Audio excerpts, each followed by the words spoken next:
क्या खाना बना रहे जी योगी?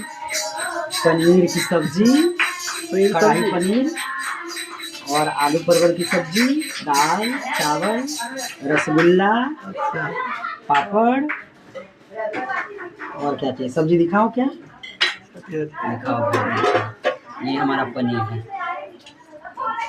ठीक है।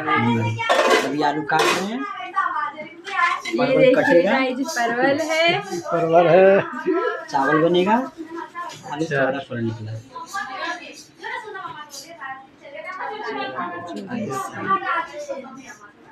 आलू बन जाएगा फिर दिखाएंगे। दिखा दी।